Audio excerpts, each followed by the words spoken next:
Oil in Nigeria is being stolen by people in government.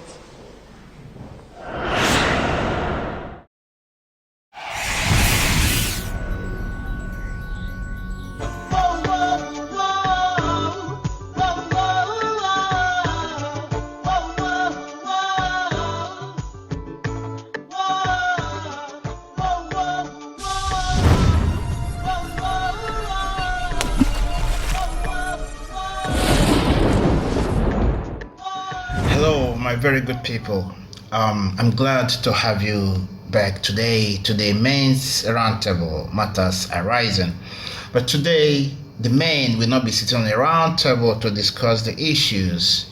Rather, today we'll be looking into the situations that have bedeviled the country for some time, and we want to have an insight into what the Labour Party presidential candidate has been saying about the issues and how he intends to tackle these issues when he becomes the president of Nigeria. So today we'll be having some excerpts of some of the clips of where he has given and preferred solutions and what he thinks the problems are.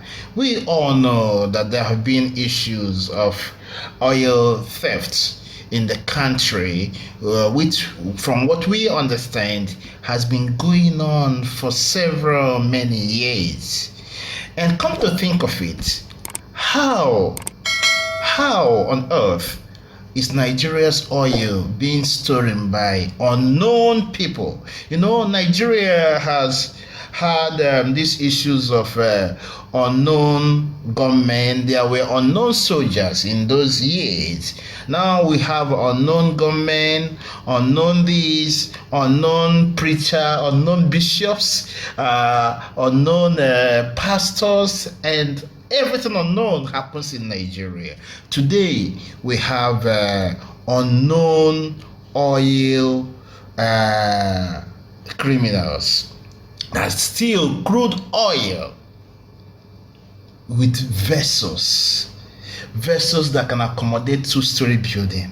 How on earth is it possible for oil, crude oil, to be stolen through the vessel from a country that has the Navy, the Air Force, the military, the police, and all security agencies in place?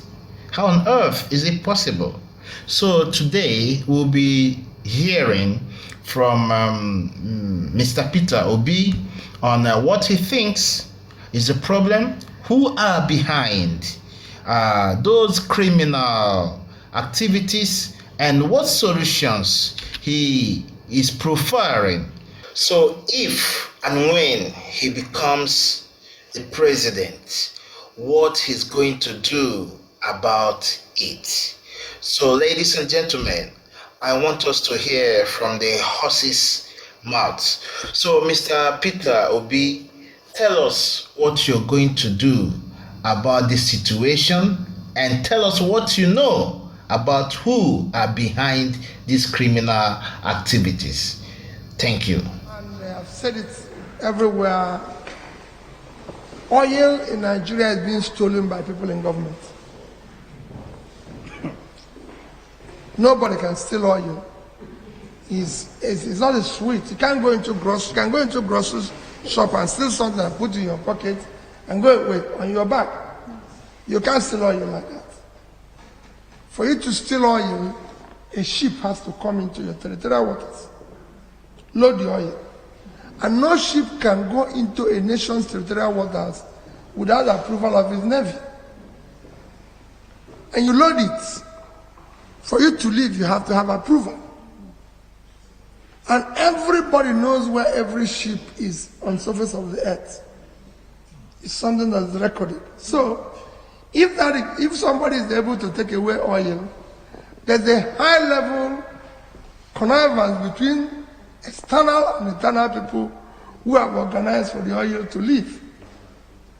And you can even trace the oil to where it is offloaded. So So it's not something, it's not an easy thing to steal. It can only be done officially. And that's it. And again, it's worrisome because if you take an amount of money that we're losing,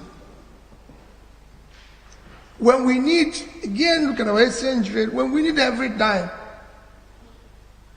we're losing huge amount of money, even when all the money won't come to us. I always tell people about what happened to us in July and August. We're operating a high level of budgetary deficit in between January 1st of this year and about 30th of April. First 4 months, our revenue was in the region of about 1.6 trillion. Our expenditure is about 4.7 trillion. So we had a deficit of almost 3.1 trillion in terms of naira. But in 2 months, I said it might not be, all the money might not be coming to us, we had shared with our partners.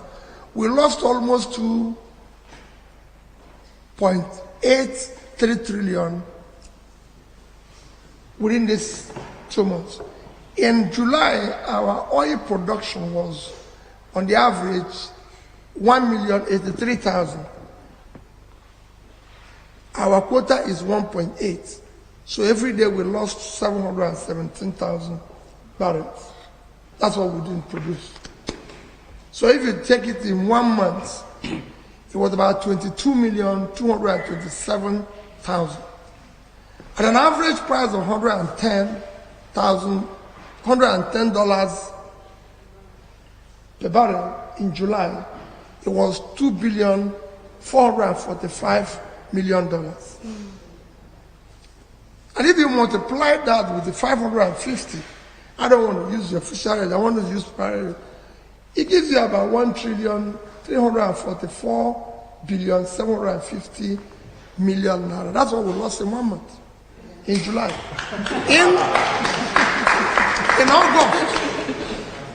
In August, that situation was worse. We were producing 975,000. So we are losing 825 every day. Multiplied by another 1 month, we lost about 25 million barrels in August. At an average price of 100 is $2.5 billion. Again, we 100 multiplied by 555 is about 1.4 trillion. So if you put these two together, in 2 months, you lost about 2.8 trillion. You had a deficit of about 3.1 trillion in 4 months. And you're not, so aggressively, we're supposed to pursue this and consider that we need every dollar. Now, however, that's why I said it's official stealing. Because if it's not official stealing, we have 200 million in population. We have about 60% youth unemployment, which is about 20 million youths don't know where the next meal will come from. Is it not pipeline? We go and stand everybody on the line there and make sure that nobody takes 1 barrel of it. I'm prepared to go and stand on the line, all of us, because this is the only resources we have. But because people who are in government are stealing it, they don't want to. And when you say it, everybody is looking for where to put P2B in detention. This man is causing trouble. This man, but you're saying, listen, since we know this thing is missing, not all of us go and man the pipeline. It's not pipeline. If we stand there, who will take it? Well, they won't want us to do it because people know those who are taking it. So it's very easy. Hello, welcome back, my people. With this submission from His Excellency Mr. Peter Obi, it is very obvious that there are no unknown oil thieves. It is the government, those in government that are stealing the Nigerian oil. As he suggested, we all can as well go and line up behind the pipelines and see who will ever come to collect the oil from there. They know what they are doing. It's people deceiving people. They are deceiving the citizens. That is the simple truth. So we must hold the government accountable. There are no unknown oil thieves. There are no unknown gunmen. All these people are the people in government. They are the ones perpetrating all these unknown activities. The other time they say the snake stole some billions. Then there was the one that was stolen by the rat and other animals. Nigeria seems to have become an animal kingdom where animals run rogue and control the apparatus of government and the treasury of the land. It is so shameful. It is time for every criminal in government to be apprehended and locked up. In Nigeria, petty thieves, people who are hungry, people who don't have food to eat, perhaps out of hunger and desperation, might go to the street and steal a loaf of bread. And these people most times are lynched, are killed for a loaf of bread. When the real criminals who are running the country, who are defrauding the country, who have made it a duty to impoverish the people, are the ones that are being celebrated in the land. That's the pathetic situation. That's the irony of what we call Nigeria today. It is time to hold those in government responsible, hold them accountable for all the mismanagement of our collective treasury. It is time, because 2023 is going to be a year of accountability, and you must vote wisely. Thank you. Have a beautiful day. Wait for our next episode, and please share these videos and subscribe to our channel. Thank you.